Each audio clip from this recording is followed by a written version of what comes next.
하여 주시옵소서. 예수님의 이름으로 기도드립니다. 아멘. 자, 잘 오셨습니다. 지난주에 배웠던 것 중에서 문제를 드리겠습니다. 지난주 내용 중에서 새 언약이라는 게 나왔었는데요. 새 언약이 어디 몇 장 몇 절인가 말씀해 주시기 바랍니다. 제가 외우시라고 말씀을 드렸는데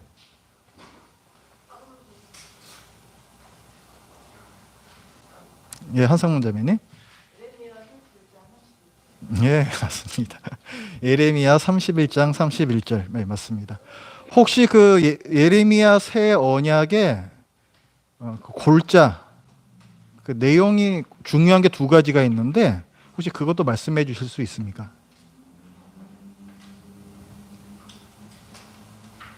제가 이 내용 때문에 무지무지 중요한 언약이다라고 말씀을 드렸는데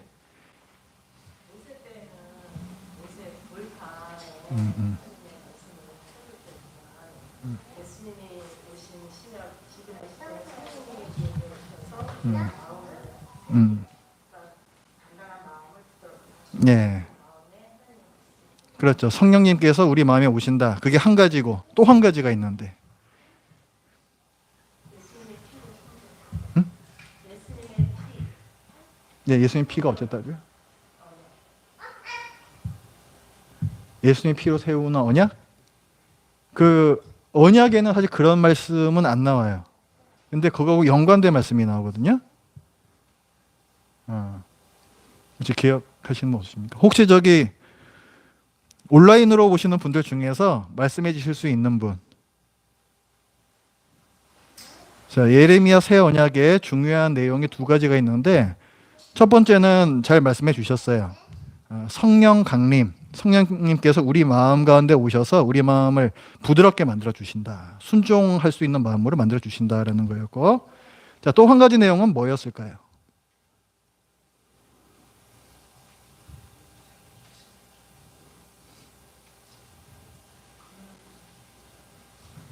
안 계십니까? 예.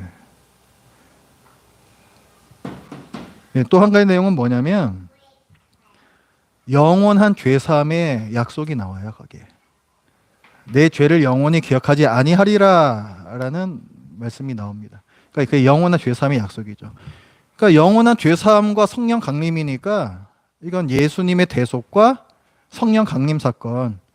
우리 기독교에서 매우 중요한 두 가지 사건이 아니겠습니까? 그 두 가지 사건을 예언하는 언약이기 때문에 무척 중요하다. 그래서 이 예레미야 언약, 예레미야 31장 31절 그리고 그 골자 두 가지 이거는 반 외워 놓으십시오. 이렇게 중요하기 때문에 신약 성경에서 이 새 언약을 많이 여러 군데서 인용을 해요. 그리고 성취가 예수 그리스도시기 때문에 또 성령 강림이기 때문에 네, 그 다음에 또 하나 문제를 드리겠습니다. 자, 지난주에 이스라엘 백성은 어떻게 될 것인가에 대해서 배웠는데 이스라엘의 지금 현재 상태 그리고 앞으로 어떻게 될 것이다 라는 것을 그 로마서에 보면 감람나무 비유가 나오는데 그 비유를 통해서 설명해 주시기 바랍니다.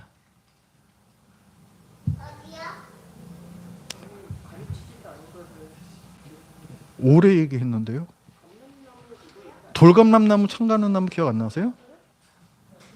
예, 한참 얘기했는데요. 지난주 얘기 안 했다니. 사모님 이거 거짓말하시면 안 됩니다.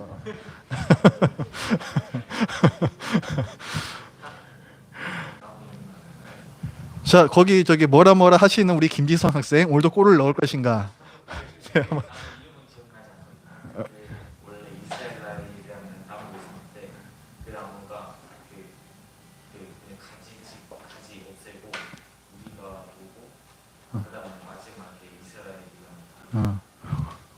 이따가 없어진 가지가 어떤 뭐죠? 이스라엘. 그 다음에 우리가 접붙여지고 그 다음에 다시 접붙여진다. 맞아요. 자, 그러면은 그 비유의 말씀은 이스라엘이 어떻게 구원을 받는다는 얘기인가요? 뭘 통해서 구원을 받는 거예요? 뭘 통해서 접붙임을 받는 거예요? 나라를 세움으로?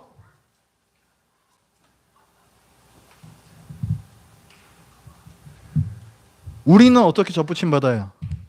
이방인들은 어떻게 접붙임 받아요? 하나님 백성으로.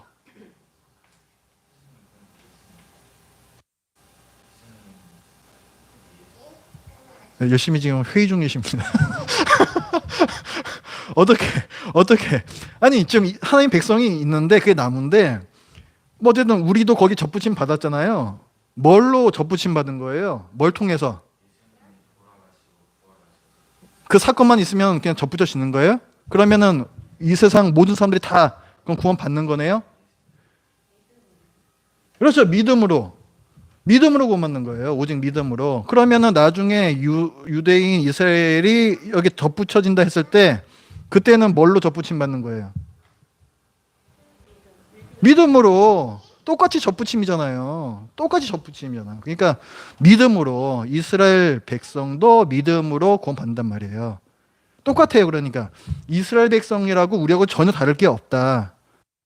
마지막에 있을 일인데 우리하고 전혀 다를 게 없다. 믿는 사람들만 하나님 백성 안으로 들어오는 거예요. 그죠? 그게 감람나무 비유입니다. 자, 김지성 형제님하고 그다음에 강민선 자매님 잘 맞춰주셨습니다. 기프티콘이 있다가 나갑니다. 복음이죠, 기프티콘. 자, 그러면 이제 오늘 내용을 나눠 보겠습니다. 오늘은 세 번째 강의인데요. 중간 상태라고 제목이 붙어 있습니다. 자, 중간 상태라는 것은 무엇인가? 사람이 이 세상 살다가 죽잖아요. 그리고 부활하기 전까지 어떤 상태로 있는가? 이 세상에서 죽는데 나중에 예수님 재림하실 때 우리 몸이 부활하잖아요. 그럼 그 사이에 어떤 기간이 있는 거지 않습니까? 그 기간 동안에 우리는 그러니까 신자들은 어떤 상태로 있는가? 그거를 중간 상태라 그래요. 중간 상태. 자, 여러분 저기 그 찬송가 606장 한번 보시겠어요? 우리가 장례 예식을 할 때에 이제 많이 부르는 찬송인데요.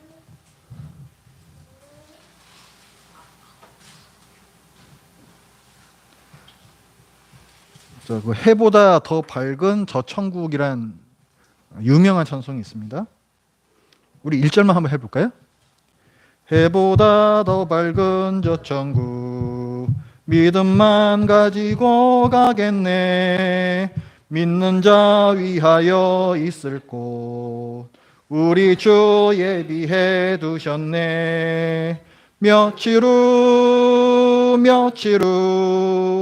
요단강 건너가 만나리. 며칠 후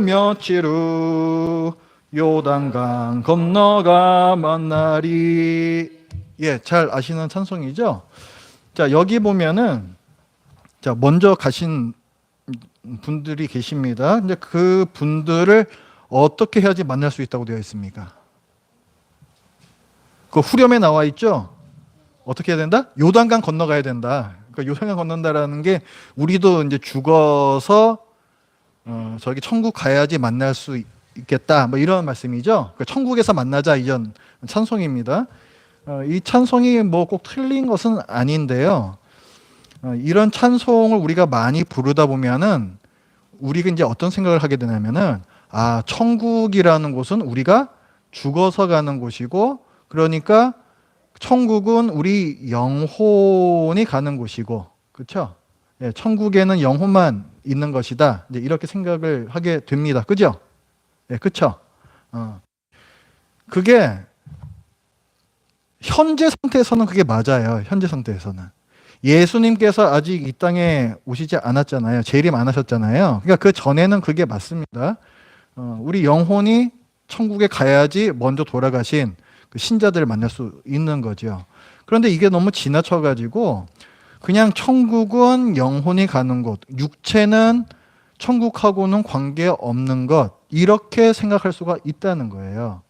근데 많은 분들이 실제로 그렇게 생각을 합니다. 그래서 어떻게 이게 흘러가냐면은 이 세상은 다 부질없는 것, 이렇게 나오는 거죠. 어차피 우리는 다 그냥 하늘나라로 우리 영혼이 가는 것인데 이 세상도 부질없고 우리의 이 몸도 다 부질없는 것이다. 그렇게 생각하시는 분들이 실제로 많이 있다는 거예요.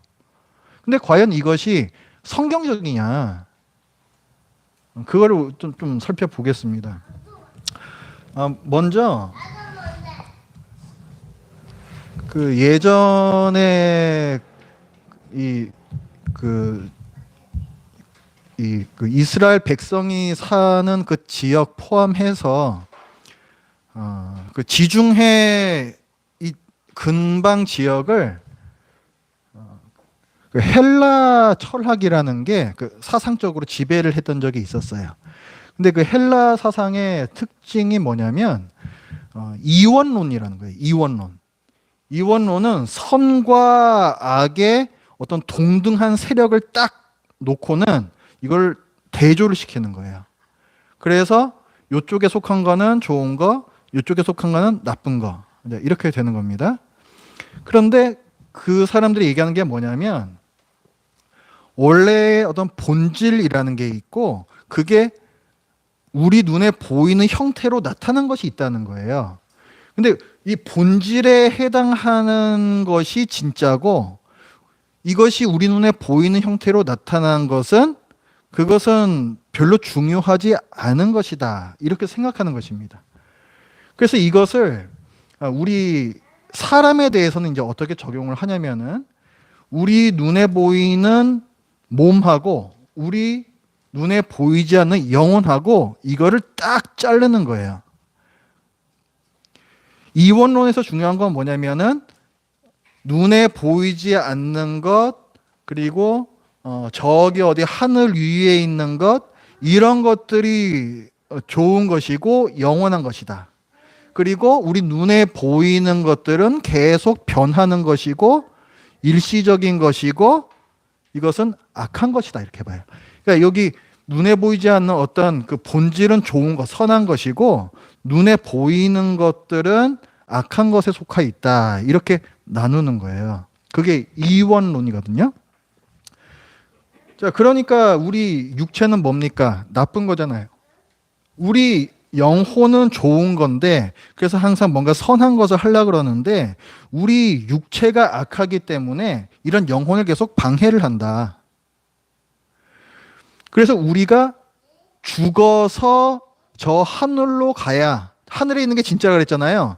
우리 안에 있는 영혼이 또 진짜고 그래서 우리 안에 있는 진짜 이 영혼이 그러니까 사람이 죽어서 저 하늘로 가야 진짜 세계로 가야 그것이 구원이다. 이렇게 얘기를 했어요. 이게 그 헬라 철학에 나오는 이원론이라는 겁니다. 아주 간단하게 말씀을 드렸어요. 근데 그 개념 알고 계시면 돼요. 자, 그런데 그 개념이 우리 기독교 안에도 흘러 들어왔다는 거예요.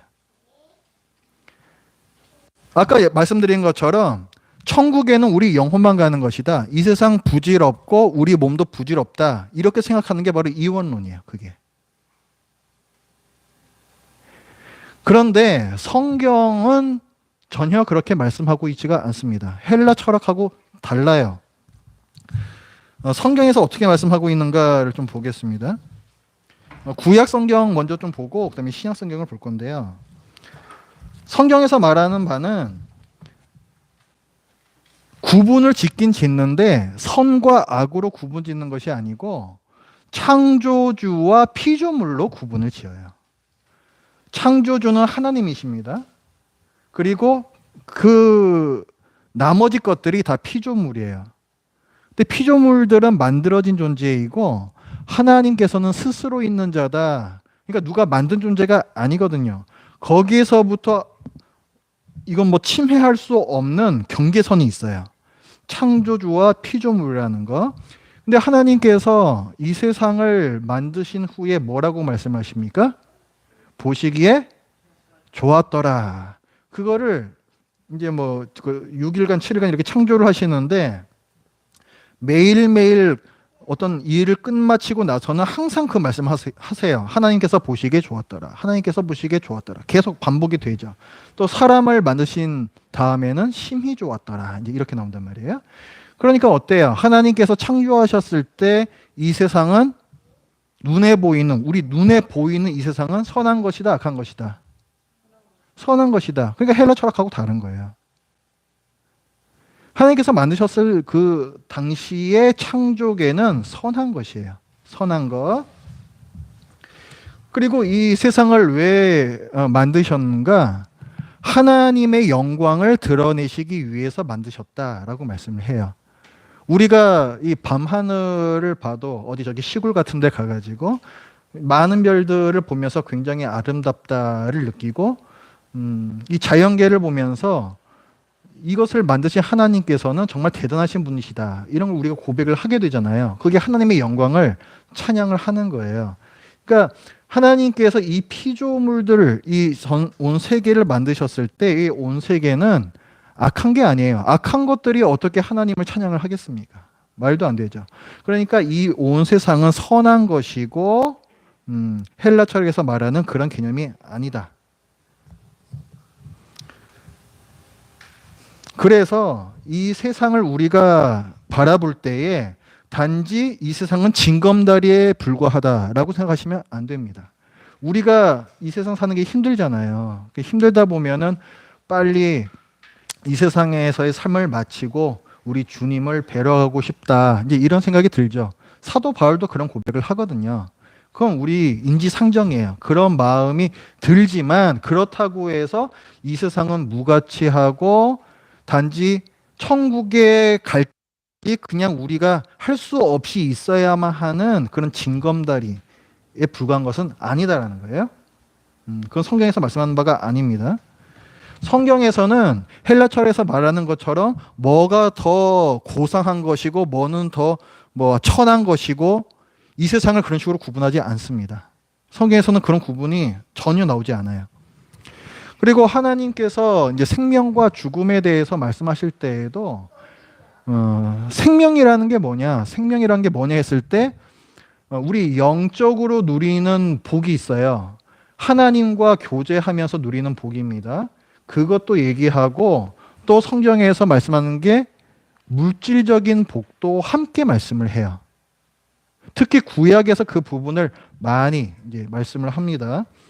자, 시편 103편 말씀 한번 볼게요.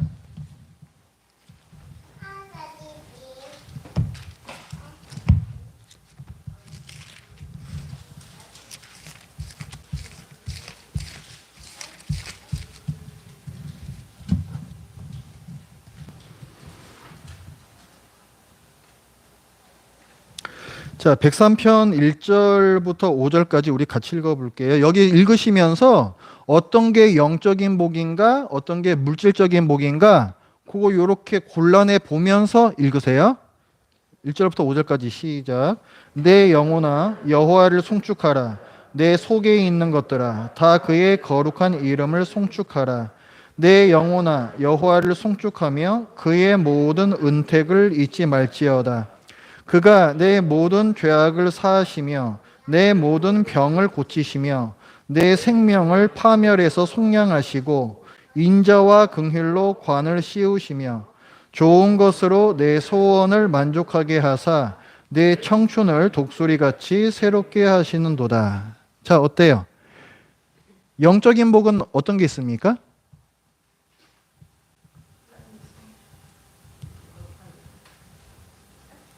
하나님의 이름을 찬송하는 거.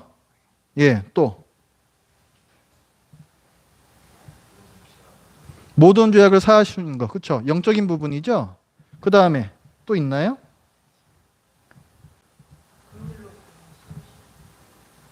인자와 긍휼로 관을 씌우신다. 이거 좀 애매해요. 이건 육적인 것도 될 수가 있고 영적인 것도 될 수가 있죠. 자, 육적인 건 어떤 게 있어요? 육적인 것.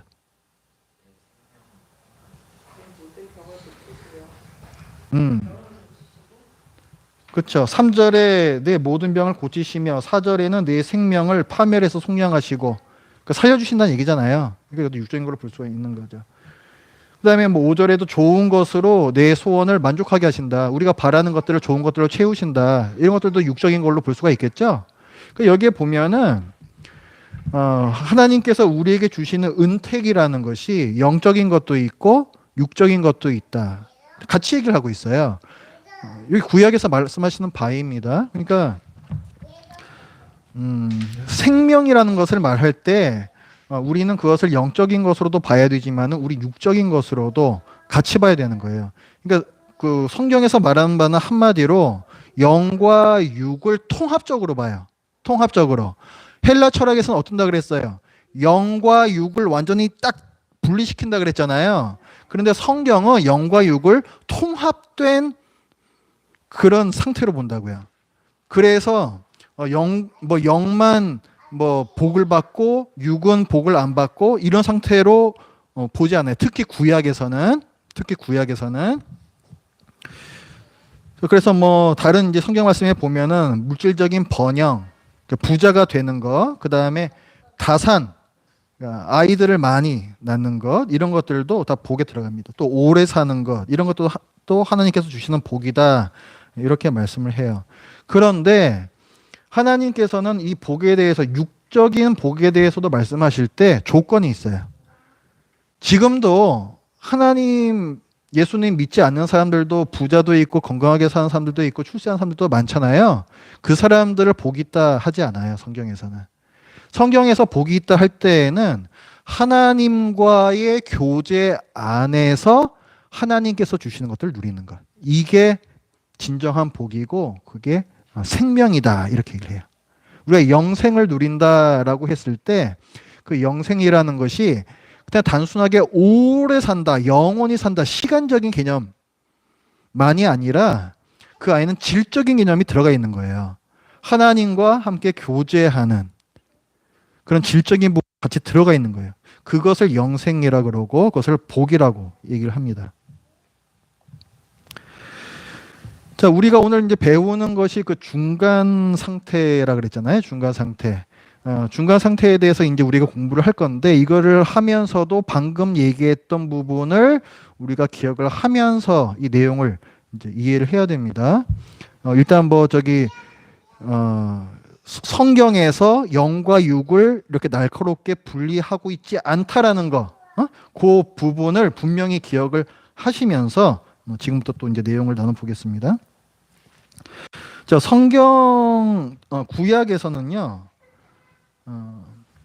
하나님께서 이 세상을 창조하실 때 뭐 물질적인 세계가 악하다고 보지 않으셨던 것처럼 사람에 대해서도 마찬가지예요. 사람의 영혼은 선하고 육체는 악하다. 성경 그렇게 얘기하지 않습니다. 분명히 성경에서 영과 육은 구별해서 말씀은 해요. 하나님께서 먼저 흙으로 지으시고 그 다음에 숨을 불어 넣으셔서 생명으로 만드셨다라는 표현이 나오죠. 그게 이제 육체와 영혼 이렇게 두 가지로 사람이 만들어진다를 말씀해 주는 거잖아요. 그렇게 이제 통합된 상태가 우리 인간이다. 그러니까 영혼과 육체를 구별은 짓습니다. 하지만 이걸 날카롭게 분리하지는 않아요. 우리가 죽은 다음에는 어떻게 되느냐라고 했을 때 구약에서 말씀하는 바는 우리 영혼이 사후 세계로 내려간다 라고 얘기를 하지 않는다 라고 조지 레드 이 신학자는 얘기를 합니다. 영혼이 사후 세계로 내려가는 게 아니라 사람이 사후 세계로 내려간다 이렇게 얘기를 해요. 이 책에서 보면은 그러니까 사람이라고 얘기하는 이유는 뭐냐면은 영혼만 가는 것이 아니라 우리의 어떤 그러니까 아까 그 통합체라 그랬잖아요. 육체와 영혼의 통합체가 사람이다 그랬잖아요. 그런 통합된 존재가 사후 세계로 내려가는 성경은 말씀하고 있다라는 거예요. 성경 말씀에 보면은 이제 스올에 내려간다라는 표현이 있습니다. 스올에 내려간다. 이 스올, 시올이라는 건데 히브리어예요. 근데 이 스올이 뜻하는 바는 문맥에 따라서 좀 달라집니다. 의인도 스올에 내려가고 악인도 스올에 내려가요. 그래서 아브라함이 아니고 그 누구야 저기 아니요 저기 누구죠? 그 아들 죽었을 때 내가 차라리 스올에 내려가겠다 이렇게 슬퍼했던 그 사람이 누구죠? 요셉이 직접 죽었다고 했을 때 야곱이 그런 얘기를 하죠. 야곱이 내가 차라리 스올에 내려가고 싶다 이렇게 이제 얘기를 하거든요. 그러니까 스올이라는 것은 악인만 내려가는 곳이 아니에요. 구약 성경에서 보면은 악인도 내려가고 의인도 내려가는데 그럼 그거에서 보자면은 스올이라는 것의 의미를 지옥이다라고 볼 수는 없습니다. 그렇죠? 지옥이라고 볼 수는 없는 거예요. 그래서 보통 이제 두 가지 의미로 얘기를 해요. 첫 번째는 장소적인 의미로서 무덤으로 볼 때가 있습니다. 그러니까 스올에 내려간다 하면은 무덤에 묻힌다. 이렇게 이제 보는 거죠. 이제 장소를 뜻하는 개념이고 또 한 가지는 죽은 상태를 나타낼 때가 있어요. 그러니까 아까는 장소였고 지금 말씀드린 건 상태예요. 상태, 죽어 있는 상태. 구약 성경에서는 그 두 가지 의미로 그 문맥에 따라서 이제 사용이 됩니다. 그런데 이게 뭐 어느 쪽으로 쓰이든 간에 사람이 스올로 내려갔을 때 그 사람이 겪는 상태는 뭐냐면 하나님과 교제하지 못한다라고 얘기를 해요. 아까 생명, 영생은 그 가장 중요한 본질이 뭐라 그랬어요? 하나님과 교제하는 거라 그랬잖아요. 그게 진정한 생명이라 그랬잖아요. 그런데 하나님과 교제가 끊겼다라는 것은 곧 죽음을 의미하는 거예요. 근데 그 스올에 내려갔다라는 것이 바로 그 상태를 의미하는 것이다라는 겁니다. 시편 88편 한번 볼게요.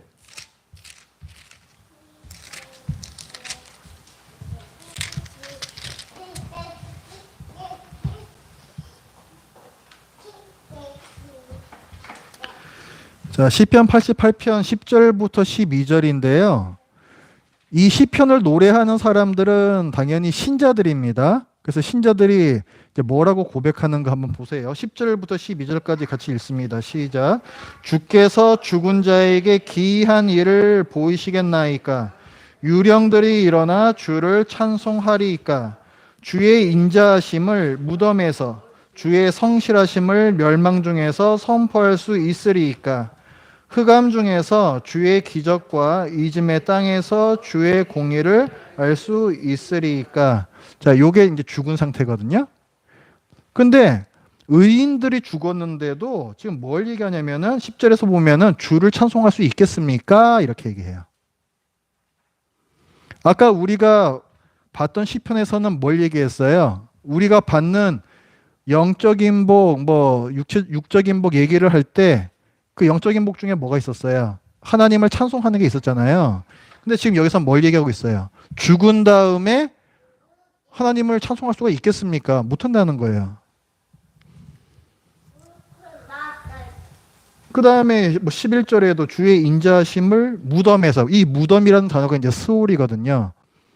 이게 이제 그 장소적인 의미로 쓰이는 겁니다. 주의 성실하심을 멸망 중에서 선포할 수 있으리이까. 흑암 중에서, 이게 다 죽은 상태를 의미하는 건데 여기에서 주의 기적과 의심의 땅에서 주의 공의를 알 수 있으리이까. 하나님과 교제가 완전히 끊어진 상태를 얘기하고 있거든요.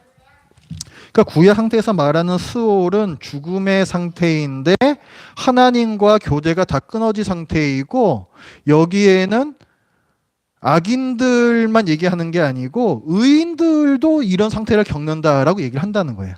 의인들도. 우리가 알고 있는 거하고 약간 좀 개념이 다르죠. 그렇죠? 자, 그런 것 갖다 좀 이제 구별하시면서 자, 들으세요. 그래서 이 스올에 내려간 상태는 하나님의 복을 받지 못하는 존재의 상태다. 그런데 그러면은 그 스올에 내려간 사람들은 어떤 상태로 있게 되느냐고 했을 때 하나님의 복은 받지를 못하는데 여전히 자기가 누군지는 또 알고 있어요. 그러니까 자기의 아이덴티티라고 하는 거, 내가 누구인가, 그 저 사람은 누구인가, 그거는 또 다 라고 얘기를 합니다. 이사야 14장 9절부터 10절인데요. 이건 찾지 마시고 그냥 들으세요. 여기 보면은 이사야가 바벨론 왕의 멸망에 대해서 얘기를 하는데 바벨론 왕이 스올로 내려가게 될 것이다 얘기를 해요. 근데 그때 이 바벨론 왕이 무슨 일을 겪게 될 것이냐면은 먼저 와 있던 그 이방 나라의 왕들이 아이고 바벨론 왕께서 오셨습니까 하면서 다 알아본다 이렇게 돼 있어요. 무슨 얘기입니까? 스올에 내려가 있는 사람들은 저 사람이 누군지도 알고 내가 누군지도 알고 그 자의식이 있다라는 얘기죠. 자, 그럼 도대체 그럼 스올에 내려간 사람이라는 게 도대체 어떤 존재냐? 우리 몸을 입고 있는 이 영혼 이게 같이 저기 스올로 내려간다는 그런 얘기냐라고 했을 때 사실 그 개념이 되게 모호해요. 구약성경에서 말하는 바가 이 교재에 보면은 이거 이제 그 스올로 내려간 그 존재를 번역을 할 때 죽은 자라고도 번역을 하고 또 그림자라고도 번역을 하는데 여기에 쓰인 그 히브리어 원어의 그 뜻을 보면 뭔가 희미한 존재, 이럴 때 희미한 존재. 그러니까 그렇다고 해서 꼭 영혼이라고만 볼 수는 없고 뭔가 하여간 그 사람의 어떤 아이덴티티는 갖고 있는 뭔가 좀 희미한 존재, 그런 존재가 스올로 내려간다. 이렇게 이제 구약성경은 본다는 거예요. 자, 우리가 갖고 있는 개념하고는 어떻습니까? 비슷해요, 달라요? 자, 우리가 죽었다. 어떻게 돼요?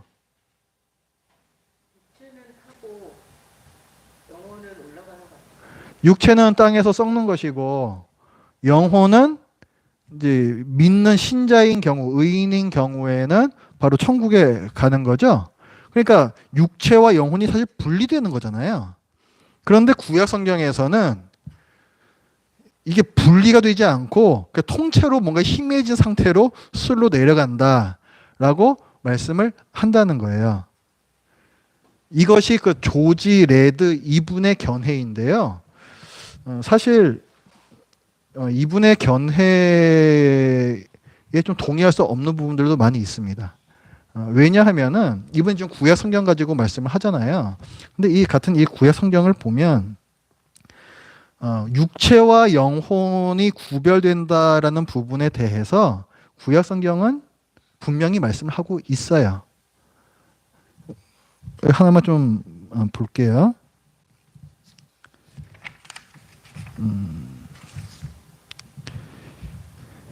시편 16편 한번 보겠습니다.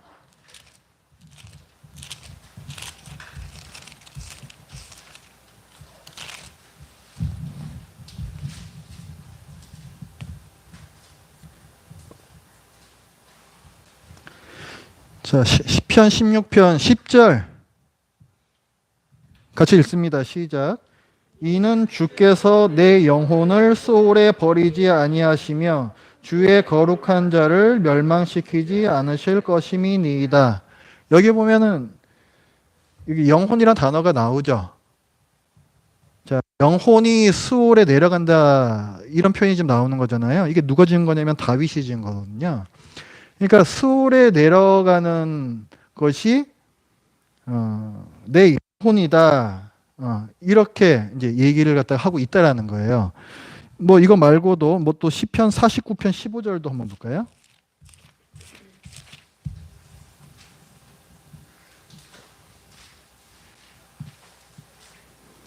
(49편 15절) 같이 읽습니다. 시작. 그러나 하나님은 나를 영접하시리니 이러므로 내 영혼을 스올의 권세에서 건져내시리로다. 여기도 영혼이라는 표현이 나오죠. 스올에 내려갔던 영혼을 하나님께서 건져내실 것이다. 이런 말씀을 한단 말이에요. 그러니까 이 조지 레드 이분은 지금 강조하고 싶은 게 뭐냐면 구약 성경에서 영과 육을 분리해서 보지 않는다. 통합체로 다룬다를 계속 강조하다 보니까 죽은 다음에도 영혼이 소울에 가는 것이 아니라 그런 어떤 통합체, 어떤 희미해진 존재가 소울에 간다. 지금 이렇게 주장을 하고 있는 건데요. 사실 저는 꼭 그렇게 볼 이유는 없다라고 생각을 합니다. 뭐 죽은 다음에 그 어떤 희미한 존재로 내려간다. 통합체, 그게 통합체가 아니다라고 해서 영혼만 내려간다라고 해서 구약 성경이 뭐 영과 육을 그럼 그렇게 분리시키고 있는 것이냐? 그렇게 볼 필요는 없거든요. 어쨌든 조지 레드는 그런 식으로 이해를 한다. 이 책에서는 그렇게 주장을 한다. 예, 그렇게 이해를 하시고요. 중요한 건 뭐냐면 이 구약 시대의 사람들도 죽는 걸로 끝이 아니다. 그거는 분명히 알고 있었다는 거예요. 그건 우리하고 똑같죠. 그렇죠? 죽는 걸로 끝이 아니다. 그건 분명히 알고 있었다. 그리고 또 한 가지 중요한 건 뭐냐면 이 구약 시대의 사람들도 영혼만 있는 상태는 불완전한 상태다라는 인식을 갖고 있었다는 점이에요. 오늘날 신자들이 갖고 있는 잘못된 생각이 뭐라 그랬어요? 영혼이 천국에 가면 되는 거다라는 생각이 잘못됐다 그랬죠? 완전한 구원은 우리 영혼뿐만 아니라 우리의 몸까지도 다 구원받는 그 상태거든요. 그러니까 영혼만 천국에 가 있는 상태는 완전한 구원이 이루어진 상태가 아니에요. 그런데 그 개념을 구약 시대에도 갖고 있었다는 거예요. 자, 어떤 말씀에서 이제 볼 수 있냐면 아까 우리가 봤던 그 10편 16편 10절 다시 찾아보세요.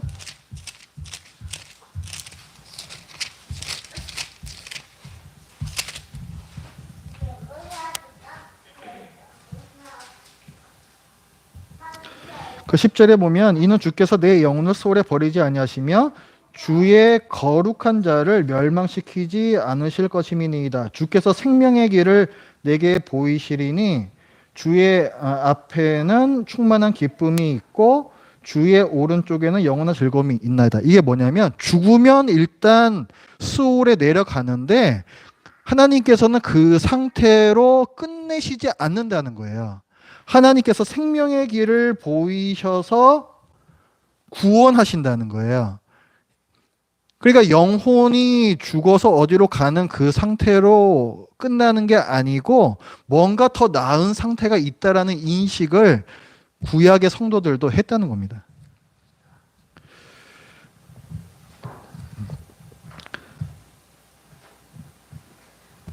그렇기 때문에 이 구약 성경에서도 그 생명에 대해서 얘기를 할 때 하나님께 복받는 상태, 하나님과 교제하는 상태라고 했을 때 그것이 단순하게 영적인 복, 영적으로 하나님과 교제하는 상태 이것만 가리키는 것이 아니고 육적으로도 하나님과 생생한 교제를 누리는 또 육적으로도 충만한 복을 누리는 그런 상태가 완전히 구원받은 상태다.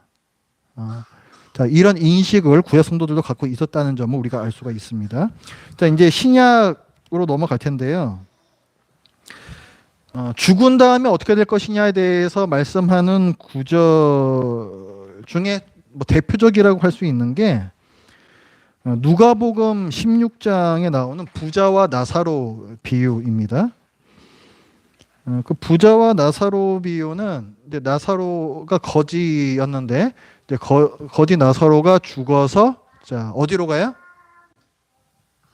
나중에 저기 부자 욕심 많은 부자 악인인데 자 악인은 죽으면 어디로 갑니까? 지옥에 가고 그 다음에 지옥에서 딱 보니까 거지 나사로는 어디에 있었다? 아브라함의 품 안에 있었다. 자, 이렇게 나오죠.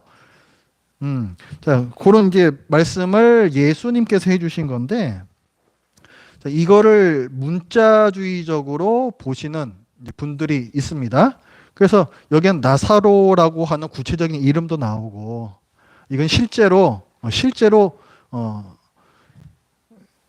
이게 사실이다라는 거죠, 이게. 그러니까 사람이 죽었을 때 어떻게 되느냐 그 중간 상태에 대해서 얘기를 할 때 실제로 이런 상태가 된다라고 이제 보시는 분들이 있다는 거예요. 그렇다고 한다면 어떻게 됩니까? 이제 의인은 아브라함의 품 안에 있게 되는 것이고, 그다음에 악인은 지옥 그 불지옥이잖아요. 그래서 물 한 방울만 좀 혀 끝에 떨어뜨려 달라고 하는 바로 그곳이잖아요. 이제 악인은 그곳에 가는데 그 사이에는 건너갈 수 없는 깊은 구렁이 있다. 그러니까 서로 왔다 갔다 할 수 없다라는 것이고, 근데 뭐 저기 그 부자가 이렇게 쭉 이렇게 보는 걸 보면은 뭔가 보이는 것 같기도 하고, 그리고 이 부자가 또 얘기를 하잖아요. 저를 세상에 좀 다시 한번 보내달라고. 그러면은 내가 저기 내려가 가지고 우리 형제들한테 너희들 좀 제대로 하나님 믿고 살라고 얘기 좀 하고 싶다고 이런 얘기를 하잖아요. 그러니까 지옥에 있는데 하나님하고 얘기도 해요. 그렇죠? 그럼 우리는 이걸 문자적으로 보게 되면은 아 그런 곳이 천국과 지옥이구나. 우리가 죽으면 이제 그렇게 되는 거구나. 이제 생각을 하게 되는데 사실은 이게 사실이 아닙니다. 이거는 예수님께서 비유로 말씀을 하신 거예요. 비유로.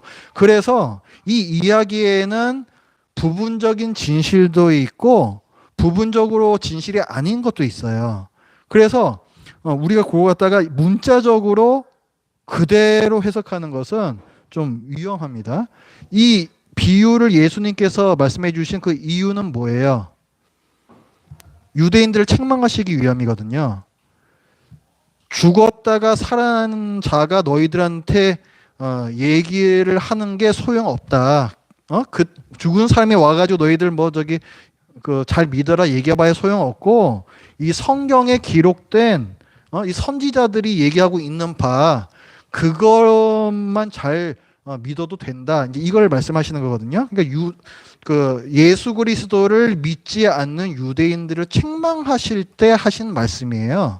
그러니까 유대인들을 책망하는데 그 목적이 있는 하나의 비유거든요. 성경 말씀을 똑바로 봐라. 그리고 나를 믿어라. 이 말씀하시기 위해서. 요 복음서의 말씀 가지고 우리가 죽으면 이렇게 되겠다. 고지고대로 다 받아들이는 것은 좀 문제가 있습니다. 요거 말고 예수님께서 직접 말씀하신 부분이 있어요. 예수님께서 직접 친히 이제 말씀해 주신 부분, 십자가에 달리셨을 때 그 양 옆에 두 명의 강도가 있었죠. 그런데 강도 중 하나가 막판에 이제 회개를 한단 말이에요. 그래서 이 강도가 뭐라고 얘기하냐면은 예수여 당신의 나라에 임하실 때에 나를 생각하소서 이렇게 얘기해요. 그러니까 하나님 나라가 이루어질 때에 저 좀 생각해 주십시오. 그러니까 예수님이 메시아라는 사실을 믿었다는 거예요. 그 사람은. 그러니까 그 사람은 이제 구원을 받는 거죠. 근데 이 사람이 얘기한 건 뭐냐면 자, 언제 자기를 기억해 달라 그랬어요? 당신의 나라에 임하실 때라 그랬죠. 그러니까 언제인지는 모르겠고 저 어쨌든 미래라고 이 사람은 알고 있는 거예요.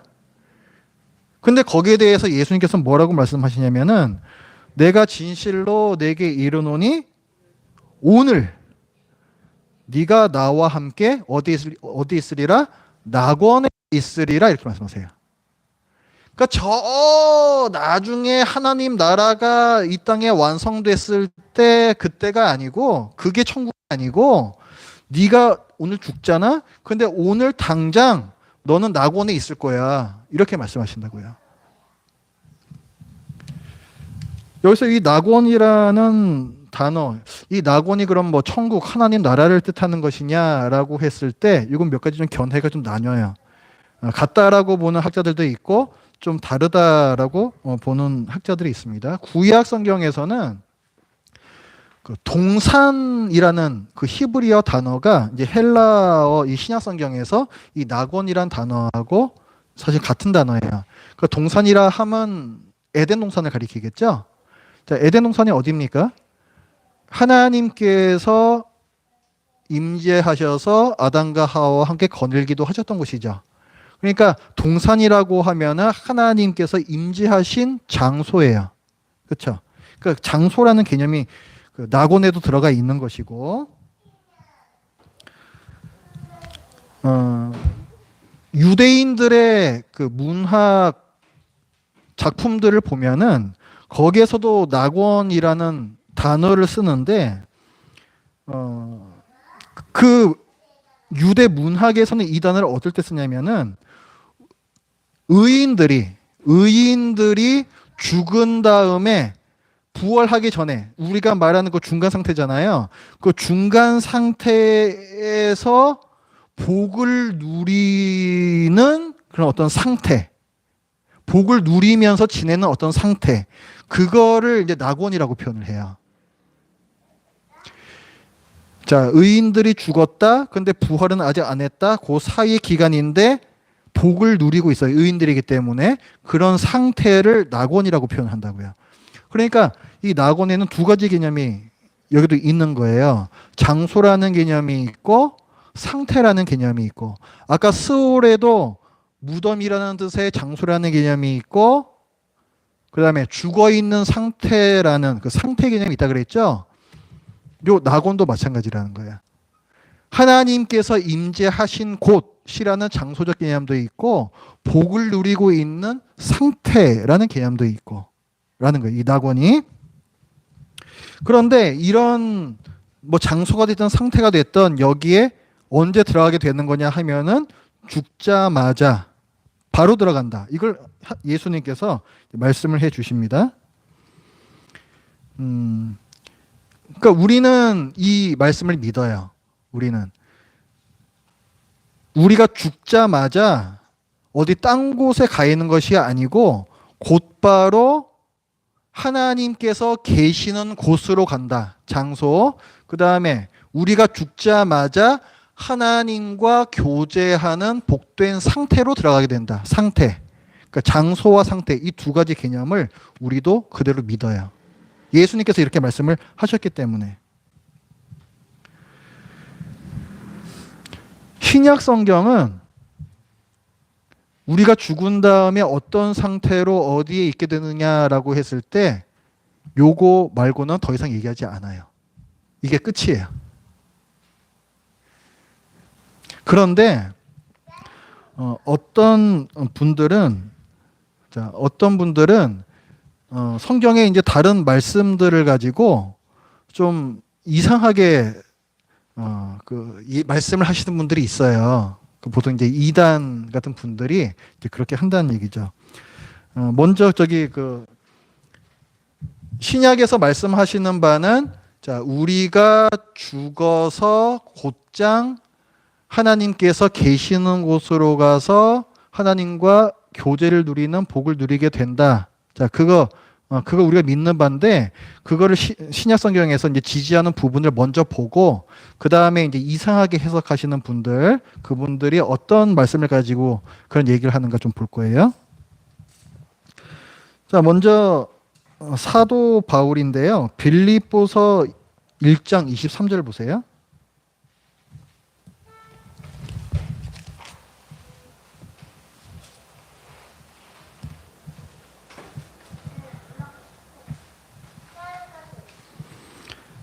같이 읽어봅니다. 시작. 내가 그 둘 사이에 끼었으니 차라리 세상을 떠나서 그리스도와 함께 있는 것이 훨씬 더 좋은 일이라 그렇게 하고 싶으나, 이렇게 나오죠.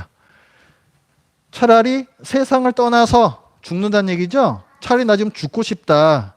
여러분들이 가끔씩 생각하시는 것처럼 사도 바울도 차라리 이 세상을 떠나고 싶다. 그런데 그게 더 좋은 일이래요. 어떤 면에서? 그리스도와 함께 있는 것이 더 좋은 일이라. 이렇게 나오잖아요. 그러니까 사도 바울도 세상을 떠나면 곧바로 그리스도와 함께 있는다. 예수님과 함께 교제를 나누게 된다라는 사실을 얘기해주고 있습니다. 자, 그 다음에 이제 그 이상한 생각을 하는 분들이 이제 얘기하는 말씀들을 좀 볼게요. 자, 고린도 후서 5장 보겠습니다.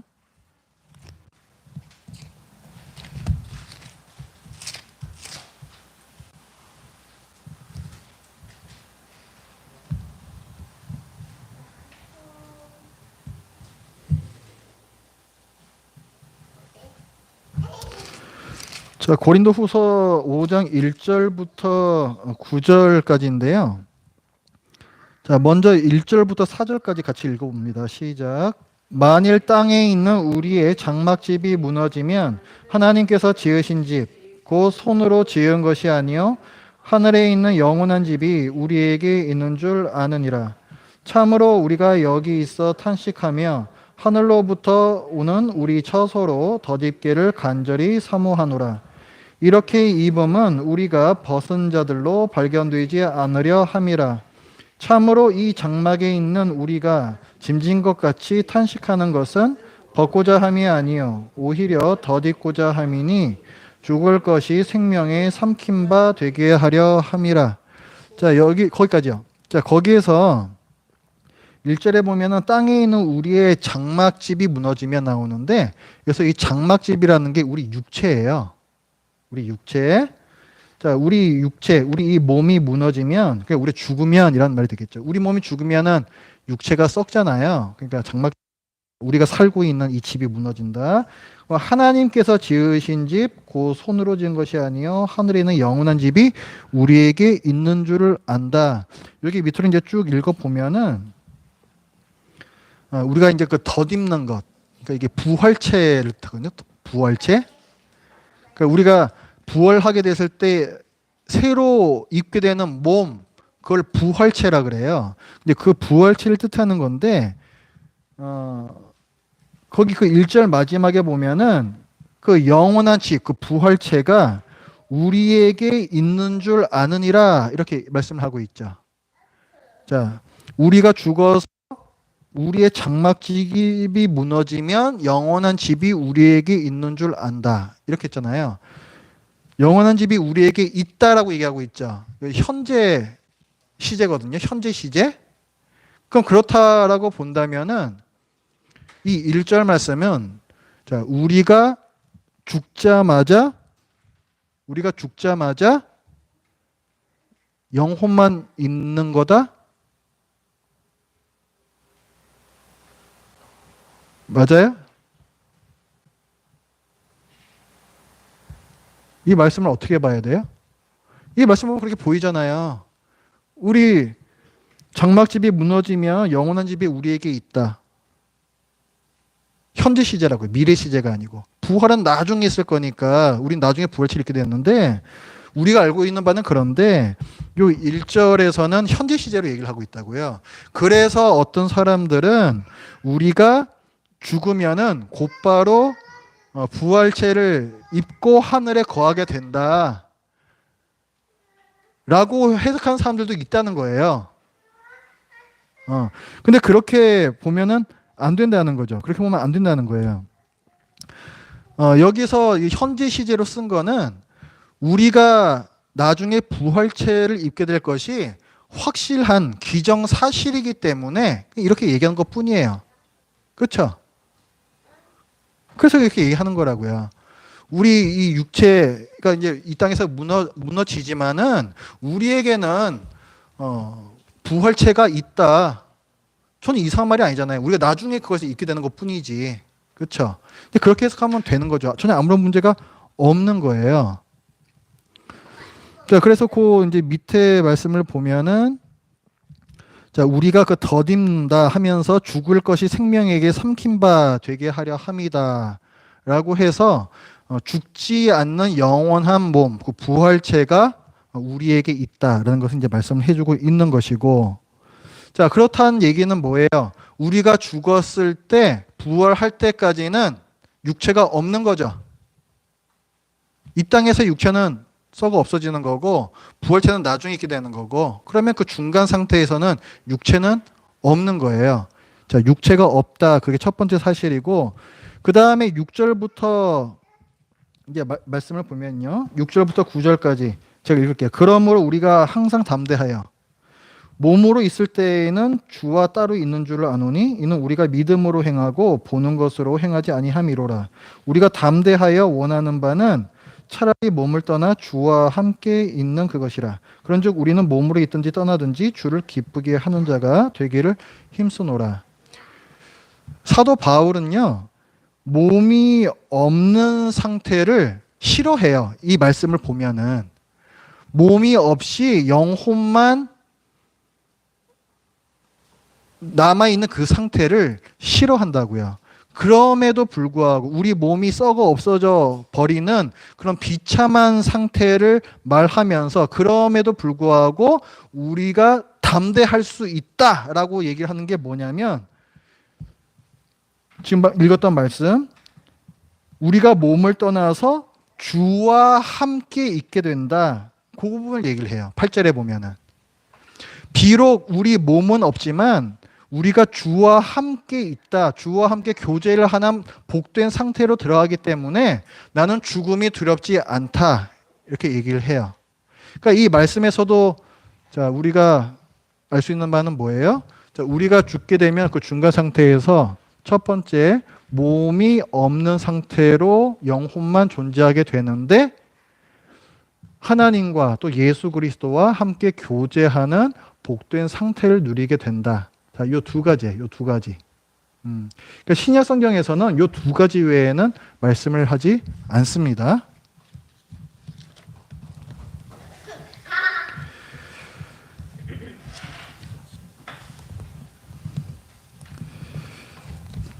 자, 아까 그 이상하게 해석하는 분들, 우리가 죽자마자 영원한 육체 부활체를 입게 된다, 이런 얘기를 하는 분들이 있다 그랬잖아요. 그래서 이제 그분들이 그 얘기를 하면서 이제 어떤 식으로 그걸 논증을 하냐면은, 이게 이제 고린도후서 이제 5장 이제 말씀인데, 이 고린도후서가 쓰여지기 전에요. 이를테면 데살로니가전서 4장 16절이나 고린도전서 15장 52절부터의 말씀을 보면은 사도 바울은 분명히 부활체가 예수 그리스도의 재림 때 있게 되는 거다라고 얘기를 하고 있거든요. 그 얘기를 하고 나서 고린도 후서에 와가지고 죽자마자 그런 영원한 몸을 입게 된다라고 바울의 입장이 바뀌었다 이렇게 얘기를 한다라고 주장을 해요. 그분들은 생각이 바뀌었다는 거죠. 사도 바울의 생각이. 사도 바울이 이제 죽음에 직면하게 되면서 기존의 주장을 저희가 바꿨다라고 얘기한다는 거예요. 그러니까 기존의 바울 서신하고 이 고린도 후서 5장의 이 말씀하고 서로 다른 내용을 얘기하고 있다. 이제 이렇게 말한다고 주장을 하는 겁니다. 그런데 이런 이제 주장은 사실은 좀 받아들이기가 많이 어려워요. 왜냐하면은 우리가 아까 봤던 부분, 그 고린도후서 본문 자체에서도 굳이 그렇게 해석할 필요가 없을 뿐더러 고린도후서 다음에 쓴 또 바울 서신들, 일단 빌립보서 같은 데서 또 보면요, 그 빌립보서에서도 사도 바울은 예수님께서 재림하실 때에 성도들이 부활해서 부활체를 입게 된다 말씀을 하고 있어요. 그러니까 이때나 다 주님께서 재림하실 때 성도들이 부활체를 입는다라고 얘기를 하는데 그 가운데 부분에서만 갑자기 마음이 바뀌어가지고 죽자마자 영원한 몸을 입게 된다라고 의견을 바꿨다라고 볼 수 없죠, 사실은. 그렇게 보기 굉장히 어려운 겁니다. 그래서 그런 생각들은 굉장히 이상한 생각이다 라는 것이고요.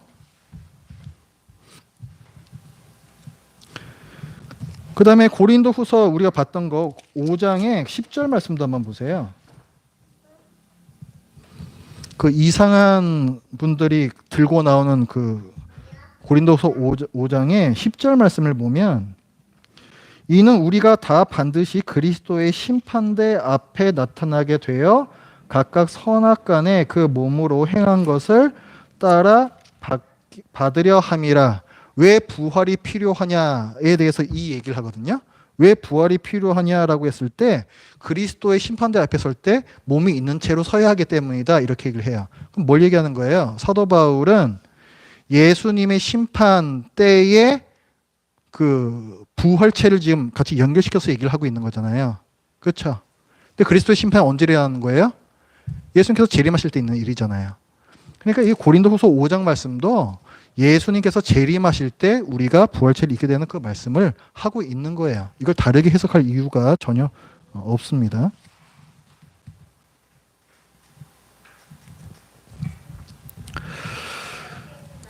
자, 그럼 어떻습니까? 지금까지 우리가 구약하고 이제 신약 성경을 봤는데, 특히 이 신약 성경에서 보면은 사도 바울은 영혼이 없는 상태로 신자가 끝나는 거다라고 얘기하지 않고, 영혼만 있는 상태는 불완전한 상태이며 예수님께서 재림하시는 그때의 부활체를 입었을 때 그것이 온전한 상태임을 얘기하는 것을 우리가 본 거죠. 그렇죠? 그렇기 때문에 성경하고 그 헬라 철학에서 말하는 이원론하고는 전혀 다른 거예요. 헬라 철학의 이원론은 영혼이 몸을 빠져나가서 하늘로 가는 것이 구원인 거예요. 몸은 영혼을 가두고 있는 감옥에 불과한 거기 때문에 좋은 거예요. 그게 헬라 철학인데, 성경에서 말씀하는 바는 뭐다? 우리의 영혼만 천국에 가 있는 상태는 불완전한 것이다. 예수님께서 재림하시는 날에 몸이 부활해서 영혼과 합쳐졌을 때 그것이 온전한 구원이다를 말씀하고 있다. 이 부분을 분명히 기억을 해 두십시오. 그 온전한 구원이란 무엇인가? 내가 죽어서 그냥 천국 가는 게 그게 구원의 완성이 아니다라는 사실.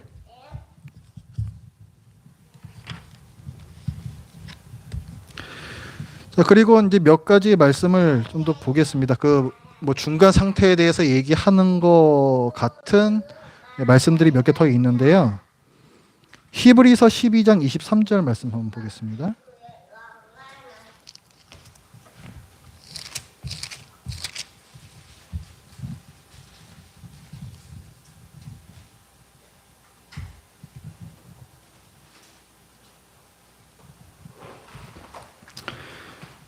자, 히브리서 12장 23절 말씀에 자, 하늘의 예루살렘에 대해서 얘기를 하거든요. 하늘의 예루살렘이라고 했으니까 지금 이제 하나님과 우리 믿음의 선배들이 있는 곳이 되겠죠. 23절에서 말씀하는 거 한번 읽어보겠습니다. 시작. 하늘에 기록된 장자들의 모임과 교회와 만민의 심판자이신 하나님과 및 온전하게 된 의인의 영들과, 자, 이렇게 나와요. 저 하늘에는 이런 존재들이 있다는 거예요. 근데 여기에 보면은 온전하게 된 의인의 영들이라고 있죠. 온전하게 된 의인의 영들. 이게 누구인가 했을 때 이거는 구약 성도들을 가리키는 거예요. 구약 성도. 어디서 볼 수 있냐면 11장 자, 39절 40절 한번 보세요. 히브리서 11장은 믿음장이라고 우리가 흔히 부르는 거거든요. 그래서 여기에는 우리 믿음의 선배들이 나와요. 그래서 긴 목록들이 나온 다음에 39절에서 보면 이 사람들은 다 믿음으로 말미암아 증거를 받았으나 약속된 것을 받지 못하였으니 이는 하나님이 우리를 위하여 더 좋은 것을 예비하셨은즉 우리가 아니면 그들로 온전함을 이루지 못하게 하려 하심이라. 우리가 아니면 그들로 온전함을 이루지 못하게 하려 하심이라. 그래서 우리라는 것은 신약 시대의 성도들이에요. 그 신약 시대의 성도들하고 대비되는 이제 그들 위에 쭉 나왔던 그 사람들 다 구약 시대의 사람들인데, 자, 이 사람들이 우리로 말미암아서 온전케 되었다는 거죠. 그렇죠? 그게 아까 읽었던 그 12장 23절에 온전하게 된 의인의 영들이에요. 그러니까 이 말씀을 보면은 어떤 생각이 들 수가 있겠습니까? 신약 시대의 성도들이 오기 전에는 구약 시대의 성도들은 온전치 않은 상태였다. 그런데 신약 시대의 성도들이 생기면서 구약 시대의 성도들이 뭔가 완전한 상태로 되었다. 이거를 구약 시대의 성도들은 죽었을 때 하나님께서 계신 곳이 아닌 뭔가 다른 곳에 있다가 신약 시대에 와가지고 비로소 하나님께서 계신 곳으로 옮겨졌다. 이렇게도 볼 수 있지 않겠습니까? 그렇게 보는 분들이 있다고요. 예수님께서 오시기 전에는 구약 시대의 의인들, 그 신자들은 우리가 생각하고 있는 그런 천국에 간 게 아니고 뭔가 다른 곳에 가 있고, 예수님께서 오셨을 때 속죄 사역을 마치시고 구약 성도들이 모여 있는 곳으로 가셔가지고 그들을 데리고 천국으로 가셨다. 이렇게 생각하는 사람들이 있다고요, 실제로. 카톨릭이 그래요. 카톨릭. 선조 림보라는 게 있어요. 카톨릭의 개념이거든요. 선조 림보. 그래서 여기에는 구약 시대의 신자들이 이 안에 들어가 있습니다. 그 사람들은 예수 그리스도를 몰랐기 때문에 그래서 구원을 제대로 받지를 못하고 어딘가에 이렇게 모여 있어요. 근데 예수님께서 나중에 십자가 사역 성취하신 다음에 그곳으로 가셔서 선조 림보로 가셔서 그 영혼들을 데리고 천국으로 올라가셨다는 거죠. 그래서 그곳에서 이제 신약의 성도들과 다 같이 이제 만나는 거예요. 자, 어떻습니까? 아까 봤던 그 히브리서 말씀을 그런 식으로도 볼 수 있지 않겠습니까? 근데 히브리서 11장의 이 말씀은 이제 그런 뜻이 아니죠. 여기서 보면은 그 히브리서 11장 40절 말씀에 이는 하나님이 우리를 위하여 더 좋은 것을 예비하셨다 그랬잖아요. 더 좋은 것을 예비하셨다. 이 더 좋은 것이 뭐냐면은 이 히브리서 이제 앞에서 보면은 계속해서 예수님을 구약 시대의 무엇과 비교를 해요. 그러니까 구약 시대의 그 이스라엘 백성들이 믿었던 천사들, 그 천사들보다 예수님이 더 탁월한 존재이시다. 그거를 얘기하고, 구약 시대에 있었던 제사장들보다 예수님이 더 탁월한 제사장이시다. 이걸 얘기하고, 구약 시대의 성전보다 예수님께서 들어가신 하늘의 참 성전, 이게 더 탁월한 것이다. 이걸 계속 얘기를 한다고요. 그러니까 히브리서 11장 39절, 40절에서 신약 시대의 신자들을 위해서 더 좋은 것을 예비하셨다라는 것은 예수 그리스도를 가리키는 거예요. 예수 그리스도. 자, 예수 그리스도를 통해서 뭐 어떻게 했던 얘기입니까?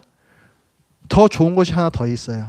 구약 시대의 언약이 있고 신약 시대에 예수님께서 피로 맺으신 언약이 있습니다. 그게 새 언약이죠. 그게 더 좋은 거예요.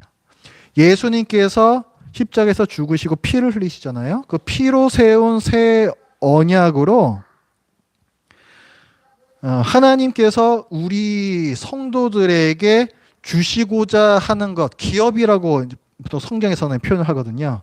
하늘나라예요, 하늘나라. 우리 성도들에게 주시고자 하는 그 하늘나라를 우리가 다 온전히 받게 되었어요. 근데 구약 시대의 성도들은 어떻습니까?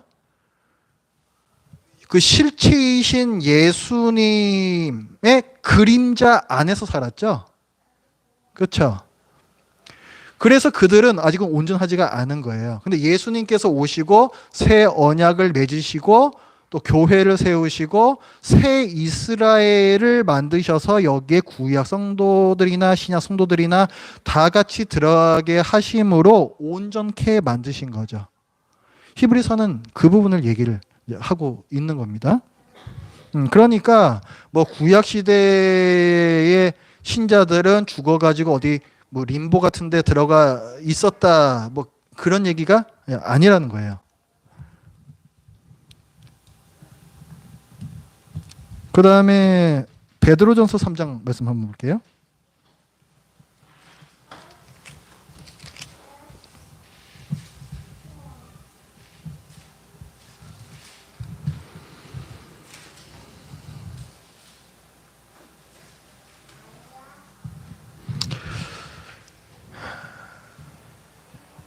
지금 얘기했던 거하고 조금 비슷한 뉘앙스의 말씀이 나오는데 베드로전서 3장 19절과 20절 말씀 같이 읽어보겠습니다. 시작.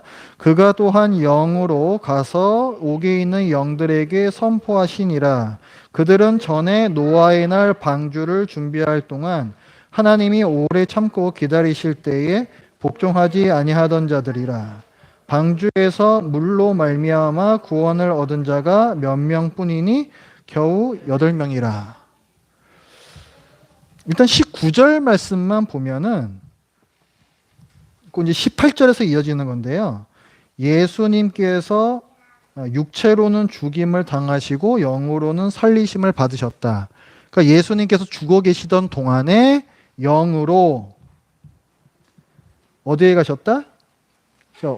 옥에 가셨대요. 옥. 감옥. 옥에 가서서 거기에 있는 영들에게 뭔가 선포를 하셨대요. 자, 그럼 이 말씀을 도대체 어떻게 봐야 되겠습니까? 도대체 이 옥에 있는 영들이란 누구를 가리키는 걸까요? 지옥에 있는 영들에게 예수님께서 지옥에 내려가셔서 그 영들에게 뭔가 선포를 하셨다. 이 말씀에 대해서 이제 우리 교재에서는 이제 3가지 견해를 얘기를 하고 있어요. 굉장히 사실 다양한 견해들이 있는데 첫 번째는 고대 교부들의 해석입니다. 이건 뭐냐면 자, 아까 그 말씀해 보면은 예수님께서 육으로는 죽으시고 영으로 옥으로 가셨다 그랬잖아요. 그러니까 예수님께서도 중간 상태예요. 육체는 죽어 있는 상태니까. 그러니까 중간 상태의 예수님께서 영인 상태로 그 하데스 그냥 지옥이라고 보시면 됩니다. 그 지옥에 갇혀 있는 사람들의 영들에게 가서 복음을 전했다는 거예요.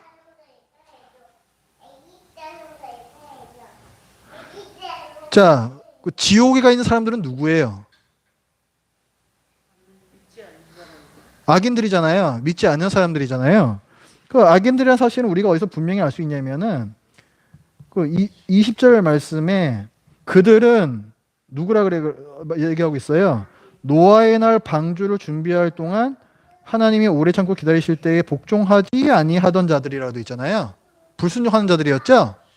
그러니까 노아 방주 얘기한 거 보니까 구약 시대 사람들이죠. 그러니까 노아 방주 지을 때의 악인들을 이미 하던가 아니면 그냥 구약 시대의 그 악인들 다 통틀어서 얘기하든가 어쨌든 그런 말씀이라고 보는 거예요. 그런 사람들에게 예수님께서 가셔가지고 복음을 선포했다라는 뜻이다. 어떻습니까? 말 되나요? 왜 말이 안 돼요?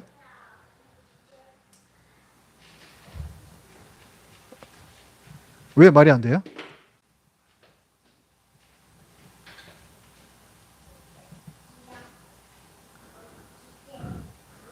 왜 복음을 전해요? 왜 복음을? 복음을 전할 이유가 뭐가 있어요? 복음 전하는 거 왜 전하는 거예요? 믿고 구원받으라고 전하는 거잖아요. 그러면은 저 지옥에 갔다는 사람이 복음 듣고 나가지고 예수님 믿겠습니다 하면 이제 천국 가는 겁니까? 지옥에 갔다가 천국에 갔다가 할 수 있는 거예요? 아니잖아요. 그거 아니란 말이에요. 이거는 죽은 다음에도 구원받을 수 있다. 이런 교리가 되는 거예요. 그렇게 되면은. 안 맞는 거죠. 그렇게 되면은. 안 맞아요. 그러니까 이거는 좀 문제가 있다. 그 다음에 이제 두 번째 해석입니다. 잠깐만요.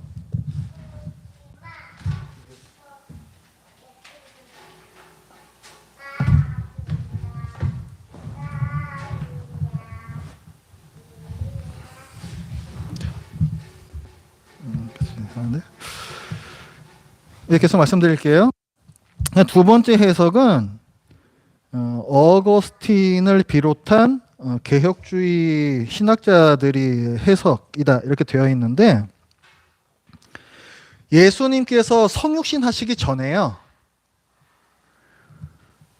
노아를 통해서 그 시대 사람들에게 복음을 전하셨다는 뜻이다 이렇게 해석을 해요. 어떻습니까? 그럴듯한가요?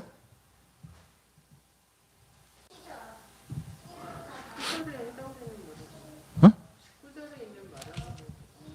19절 이상하죠 좀. 19절에 보면은 옥에 있는 영들에게 선포하셨다 그랬는데 노아 시대 사람들한테 복음을 전하신 거라면은 왜 그걸 옥에 있는 영들이라고 표현했을까요?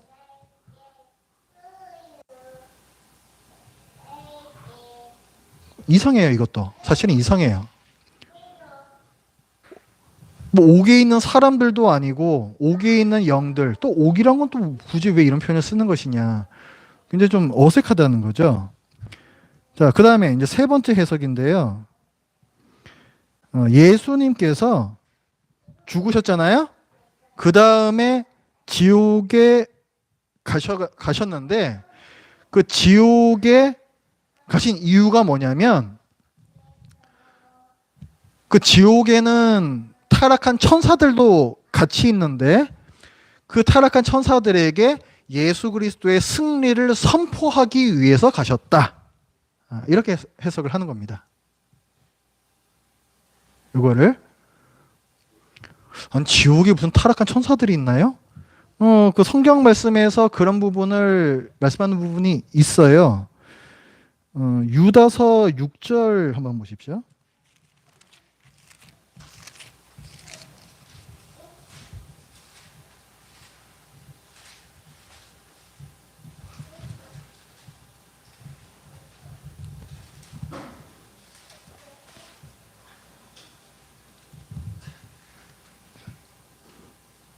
자, 유다서 6절 같이 읽습니다. 시작.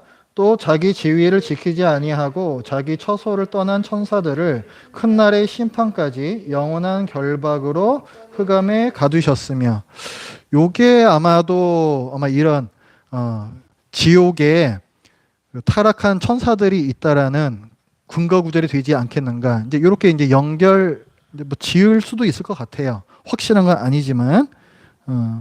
그 다음에 베드로 후서 2장 4절도 보세요.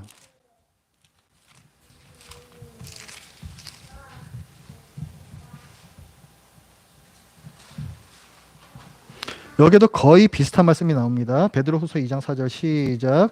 하나님이 범죄한 천사들을 용서하지 아니하시고 지옥에 던져 어두운 구덩이에 두어 심판 때까지 지키게 하셨으며 이것도 보니까 타락한 천사들을 저기 지옥 같은 데다 가두신 것 같아요.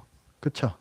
그러니까 이런 구절을 근거를 해서 예수님께서 옥의 영에게 선포하셨다는 것은 그 지옥에 있는 타락한 천사들에게 내가 승리했노라 그 승리의 선포를 하기 위해서 지옥에 내려가셨다. 이렇게 이제 보는 겁니다. 이건 그나마 지금까지 나왔던 그 앞에 두 개보다는 좀 나은 것 같은데 그래도 약간 좀 미심쩍은 부분은 있어요. 뭘 구태여 승리를 선포하러 지옥까지 가셔. 그렇잖아요. 굳이 그러실 이유가 있나요? 뭘 굳이 거기 가셔가지고 타겟 천사들 그걸 선포를 하셨을까? 어쨌든 어떻게 해석하든지 간에 뭔가 좀 다 석연치 않은 부분들은 다 있습니다. 깔끔한 해석이 사실은 없어요. 요거는 굉장히 좀 난해한 사실 구절입니다. 근데 어쨌든 중요한 건 뭐냐면은 이걸 왜 말씀을 드리는 거냐면은 신자들이 죽었을 때 중간 상태에 대해서 아까 그 세 가지 견해 중에서 구약의 성도들이 가 있는 곳이 있다. 그곳에 예수님께서 내려가셔가지고 뭐 그 사람들 데리고 뭐 이제 천국으로 가셨다라든가 그와 또 비슷한 견해라든가 이런 것들로 생각하시면은 그게 좀 안 된다라는 부분을 이제 말씀드리는 거예요. 이런 성경 말씀을 근거로 해서 그런 말씀을 하면 안 된다라는 이제 말씀드리는 겁니다. 지금 우리가 봤던 요 말씀이요. 그 예수님께서 육은 죽으시고 영이 상태에서 옥의 영들에게 선포하셨다. 그 지옥으로 내려가셨다라는 표현이잖아요. 요 말씀을 근거로 우리 사도신경에는 없는 사실 한 구절이 더 있어요. 그래서 우리나라 성경에서 이게 지금 빠졌는데 그 영어 성경 같은 데서 보면은 He descended into hell 이라는 표현이 있습니다. 그러니까 예수님께서 십자가에서 여러분 성경 있으시죠? 성경 그 맨 앞에 그 사도신경 나오잖아요.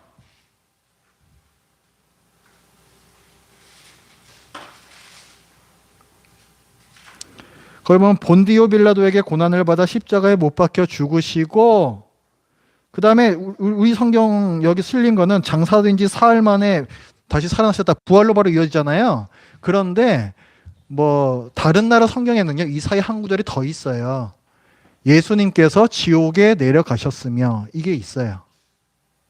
근데 우리나라로 이 선교사님들이 들어오셔가지고는 예수님께서 그 거룩하신 예수님께서 어떻게 지옥에 가신단 말이냐 해가지고 그 구절 빼버렸습니다. 근데 굳이 저는 그 뺄 이유가 없을 것 같아요.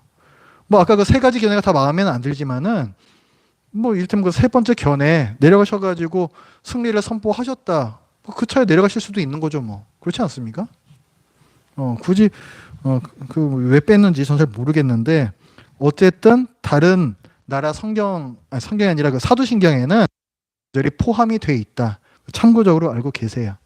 그거 근거되는 말씀이 방금 봤던 그 베드로서의 말씀입니다. 자, 그러면은 결론을 내겠습니다. 결론.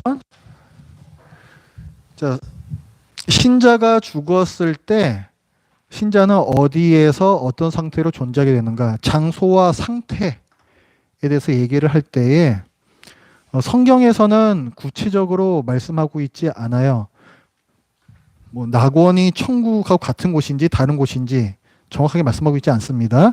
그러나 분명한 건 뭐냐면은 우리가 육체가 없는 영혼의 상태로 하나님 그리고 예수님과 함께 친밀한 교제를 나누는 상태로 들어간다.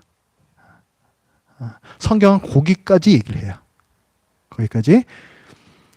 그리고 성경이 또 하나 말씀하는 바 이것이 궁극적인 완성이 아니다라는 거.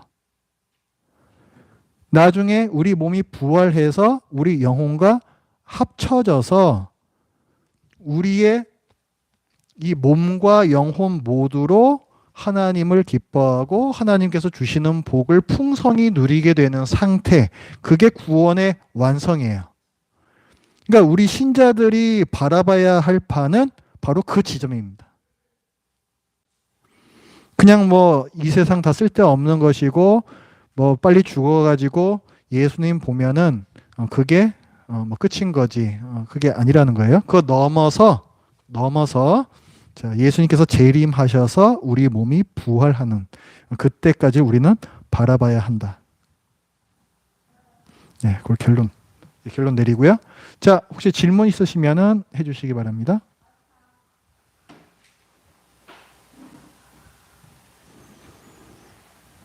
구약 성도들도 믿음으로 구원받잖아요. 그러면 그때는 어떤 믿음으로 구원받는 구약의 성도들도 믿음으로 구원받는데 어떤 믿음으로 구원을 받는 거냐 하셨죠? 음, 메시아에 대한 믿음이라고 보시면 돼요. 근데 그 메시아의 이름이 뭐 우리처럼 우리가 알고 있듯이 예수님이다. 뭐 이런 거는 당연히 모르죠. 그분들은 모르죠. 그런데 구약 시대의 그 성도들이요. 알고 있던 만큼의 복음이 있어요. 예를 들면은 창세기 3장 15절에 보면은 여자의 후손이 뱀의 후손의 머리를 밟을 것이다. 하나님께서 약속을 하셨죠. 그게 원시복음이라고 말씀드렸습니다. 그러니까 그 아담과 하와 때부터 전해 내려오는 복음이 있었던 거예요. 그 메시아를 믿는 거예요. 근데 그 메시아가 점점 이제 구체화가 되죠. 어떻게 구체화가 되냐면은 하나님께서 주시는 언약을 통해서 점점 더 구체화가 돼요. 아브라함에게도 언약을 주시고 땅과 후손에 대한 언약이죠. 그 다음에 그 아브라함의 씨를 통해서 모든 민족들이 복을 받게 될 것이다. 이런 것들이 다 그 당시에 주셨던 복음이란 말이에요. 그런 언약들을 통해 뭐 다윗 언약도 마찬가지고 새 언약도 마찬가지고 그래서 그 시대가 지나가면 지나갈수록 그 복음의 내용이 점점 더 구체화되고 점점 더 풍성해져요. 그래서 이런 거를 계시의 점진성이라고 얘기를 해요. 시간이 흐르면서 계시가 점점 더 풍성해지고 더 정확해진다라는 뜻입니다. 그러니까 그 시대 사람들은 그 시대까지의 계시, 복음을 믿고 구원을 받는 거예요.